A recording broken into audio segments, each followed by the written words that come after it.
പരമഗുരു ബ്രഹ്മശ്രീ നീലകണ്ഠ ഗുരുപാദർ നമ്മളോട് പറഞ്ഞതുപോലെ ഒരു കുടുംബമാണെന്ന് ഓർമ്മിക്കണമടോ. ഒരു കുടുംബമാണെന്ന് ഓർമ്മിക്കണമടോ. ആ കുടുംബമാകാൻ നമുക്ക് പറ്റും. എന്താ ഫാമിലി എന്ന് പറഞ്ഞാൽ എന്താ? FAMILY അല്ലേ? Family. F means father, A means and, M mother. Father and mother. പിന്നെയോ I love you. എഴുതിക്കോളൂ നിങ്ങള്. Father and mother, I love you. അതല്ലേ ഫാമിലി? ആണോ അല്ലയോ? FAMILY. ഒന്ന് എഴുതി നോക്കൂ. F എന്ന് പറഞ്ഞാൽ father, A means and, M means mother, I love you. എന്റെ അച്ഛനെയും എന്റെ അമ്മയെയും ഞാൻ സ്നേഹിക്കുമ്പോഴാണ് എന്റെ കുടുംബം ഉണ്ടാകുന്നത് എന്ന ബോധ്യം. അത് വേണ്ടേ നമുക്ക്? വേണോ? സത്യം. അത് വേണോ?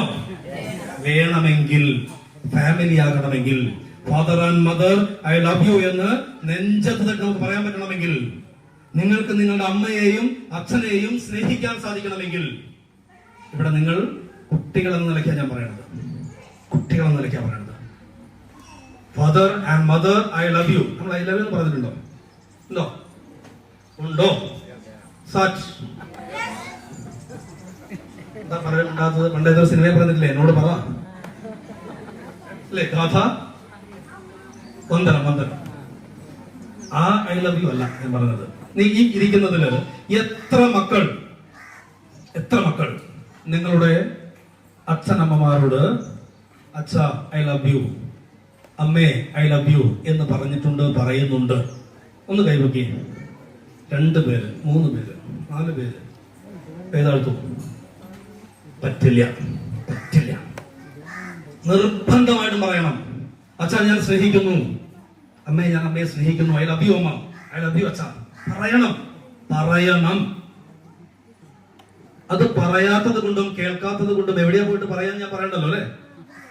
വീട്ടിൽ നിന്ന് പറയാത്തത് കൊണ്ടേ ആ മക്കളെ ചേർത്ത് പിടിച്ചുകൊണ്ട് എത്ര അച്ഛൻ പറയും മോനെ ഐ ലവ് യു, മോളെ ഐ ലവ് യു? പറഞ്ഞിട്ടുണ്ടോ? ഇല്ല. എന്തോ ഒരു മോശം പോലെ അല്ലേ? ചെറുപ്പത്തിലൊക്കെ നമ്മൾ ചേർത്ത് പിടിക്കും, കെട്ടിപ്പിടിക്കും, ഉമ്മ വയ്ക്കൊക്കെ ചെയ്യും. കുറച്ച് വലുതായാലോ എന്തോ ഒരു ഗ്യാപ്പ് വരിക, ചേർത്ത് പിടിക്കില്ല, ഒരു മടിയാണ്. എന്റെ പ്രിയപ്പെട്ടവരെ, നിങ്ങൾ ആ മക്കളെ ചേർത്ത് പിടിച്ചിട്ട് ഐ ലവ് യു എന്ന് പറഞ്ഞു നോക്കിയേ. അച്ഛനോട് മക്കൾ ഐ ലവ് യു എന്ന് പറഞ്ഞു നോക്കിയേ. കാണാം അതിന്റെ ഉള്ളിലുള്ള സത്ത്. അങ്ങനെ ആവണമെങ്കിലേ, അങ്ങനെ രക്ഷിതാവാകണമെങ്കിലേ, അങ്ങനെ നല്ല പാരന്റ് ആവണമെങ്കിലേ ആദ്യം വേണ്ടത് എന്താണെന്നറിയാമോ? Open talk or listen before advising. ഉപദേശിക്കുന്നതിന് മുമ്പ് അവര് പറയുന്നത് കേൾക്കാനുള്ള മനസ്സ് കൊടുക്കുക. ചെയ്യാറുണ്ടോ? പ്രിയപ്പെട്ട രക്ഷിതാക്കളെ, നിങ്ങളൊന്ന് ആലോചിക്കുക. മക്കളോട് നമ്മൾ എന്താ പറയാറുള്ളത്? അവരെങ്ങനെ ഉപദേശിക്കും അല്ലെ? അങ്ങനെ ആവണം, ഇങ്ങനെ ആവണം, അങ്ങനെ ആയ പോരാ, ഇങ്ങനെ ആയ പോരാ. ഉപദേശിക്കാൻ നമ്മളെ കഴിഞ്ഞ ആളുകളുള്ളൂ, രക്ഷിതാക്കളെ കഴിഞ്ഞ ആളുകളുള്ളൂ. ആണോ അല്ലയോ? ഏതെങ്കിലും കുട്ടികൾ അവരുടെ എന്തെങ്കിലും കാര്യം നമ്മളോട് തുറന്ന് പറയാൻ വേണ്ടി വരുമ്പോ അത് കേൾക്കാൻ നമ്മൾ നിന്ന് കൊടുക്കാറുണ്ടോ? ഉണ്ടോ? നോ. ഈ നോ പറയാൻ കുറച്ച് ധൈര്യക്കുറവുണ്ടല്ലേ? നോ പറയേണ്ടടുത്ത് നോ പറയുകയും യെസ് പറയേണ്ടടുത്ത് യെസ് പറയുകയും, ദാറ്റ് മീൻസ് പറയേണ്ട കാര്യം പറയേണ്ടവരോട് പറയേണ്ടതുപോലെ പറയേണ്ട സമയത്ത് പറയുന്നതിന്റെ പേര്. ഇന്നലെ വെറുതെ അല്ല ഇതെടുത്തത്. ഇന്നലെ പറഞ്ഞതേ ഇന്ന് ഈ കാര്യങ്ങളൊക്കെ ചോദിക്കാൻ വേണ്ടിയിട്ടാണ്. മനസ്സിലാവുന്നുണ്ടോ? അപ്പോ ഓപ്പൺ ടോക്ക്, തുറന്ന് സംസാരിക്കാനുള്ള ഒരവസരം നമ്മൾ മക്കൾക്ക് കൊടുത്തേ മതിയാകും. അവർക്ക് എന്ത് പറയാനുണ്ടെങ്കിലും നമ്മൾ ചെവി വെച്ച് കൊടുത്തിരിക്കണം. അത് എന്തോ ആയിക്കോട്ടെ. അവരുടെ തെറ്റുകൾ പറഞ്ഞോട്ടെ, അവരുടെ വിഷമം പറഞ്ഞോട്ടെ, അവരുടെ സന്തോഷം പറഞ്ഞോട്ടെ, അവരുടെ വേദനകൾ പറഞ്ഞോട്ടെ, പൊട്ടത്തരം പറഞ്ഞോട്ടെ. അങ്ങനെ പറയുമ്പോഴേ എനിക്കൊന്നും കേൾക്കാൻ നേരമില്ല എന്ന് പറഞ്ഞ് പോയാലുണ്ടല്ലോ, അവരെവിടെയെങ്കിലും പോയിട്ട് പറയും. എവിടെയാ പോയി പറയാന്ന് ഞാൻ പറയുന്നില്ല. ആ പറയുന്നതാണ് പിന്നെന്താവുക, അത് മുഴുവൻ കേൾക്കാൻ വേണ്ടി കൊണ്ടുപോവുക. അതിലേക്ക് ഞാൻ കിടക്കുന്നില്ല. മക്കളുടെ ഉള്ളിലുള്ള വിഷമമാവട്ടെ, സന്തോഷമാവട്ടെ, സങ്കടമാവട്ടെ, വേദനയാവട്ടെ, എന്ത് പൊട്ടത്തരമായിക്കൊള്ളട്ടെ, അവർക്കത് പറയാൻ പറ്റുന്ന സ്ഥലം എവിടെയാണ്? എവിടെയാ?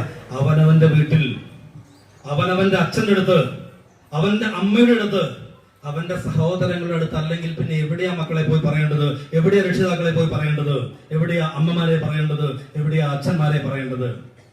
അത് പറയാനുള്ള അവസരം നമ്മൾ കൊടുത്തിട്ടില്ലെങ്കിൽ അത് ഉള്ളിൽ കിടന്നങ്ങ് വിങ്ങുമ്പോഴുണ്ടല്ലോ, എവിടെയെങ്കിലും പറയാനുള്ള ത്വര അവളുടെ ഉള്ളിൽ, അവന്റെ ഉള്ളിൽ ഉണ്ടായിരിക്കും. ശരിയല്ലേ? ഇന്നലെ നിങ്ങളോട് ഞാൻ പറഞ്ഞു, നിങ്ങളുടെ ഉള്ളിലുള്ളതൊക്കെ പുറത്തേക്ക് എടുത്ത് കളയാൻ പറഞ്ഞു. ഇതിനെന്താ പറഞ്ഞത്? കൂക്കാൻ പറഞ്ഞു അല്ലേ? കൈകൊട്ടാൻ പറഞ്ഞു അല്ലെ? എന്തിനു വേണ്ടിയിട്ടാ? ഉള്ളിലുള്ളത് പോകാൻ വേണ്ടിയിട്ടാണ്. പോയില്ലെങ്കിലോ അത് അവിടെ കിടന്ന് പൊഴുക്കും, അവിടെ കിടന്ന് ദ്രവിക്കും, അവിടെ കിടന്ന് നാശമുണ്ടാക്കും. ശരിയല്ലേ? ശരിയല്ലേ? ഇവിടെ മക്കളുടെ ഉള്ളിലുള്ള വിഷമം, സങ്കടം, സന്തോഷം, പൊട്ടത്തരം എന്തുമായിക്കൊള്ളട്ടെ, അത് കേൾക്കാൻ നമ്മൾ നിന്ന് കൊടുത്തിട്ടില്ലെങ്കിൽ അവരുടെ ഉള്ളിൽ നിന്ന് അത് വിങ്ങി വിങ്ങി വിങ്ങി എവിടെയെങ്കിലും അവർ ഇറക്കി വെക്കുന്നത് നല്ല സ്ഥലത്തല്ല ഇറക്കി വെക്കുന്നതെങ്കിൽ ആ കുഞ്ഞിനെ പിന്നെ നമുക്ക് കുറ്റം പറയാൻ പറ്റൂല. പറഞ്ഞ മനസ്സിലായോ? അതുകൊണ്ട് നമ്മൾ അവരെ ഉപദേശിക്കുന്നതിന് മുമ്പ്, നീ ഇത് ചെയ്യൂ എന്ന് ഉപദേശിക്കുന്നതിന് മുമ്പ് അവന് പറയാനുള്ളത് എന്ത്, അവൾക്ക് പറയാനുള്ളത് എന്ത് എന്ന് കേൾക്കാനുള്ള മനോഭാവം നമ്മൾ ഉണ്ടാക്കിയെടുക്കണം.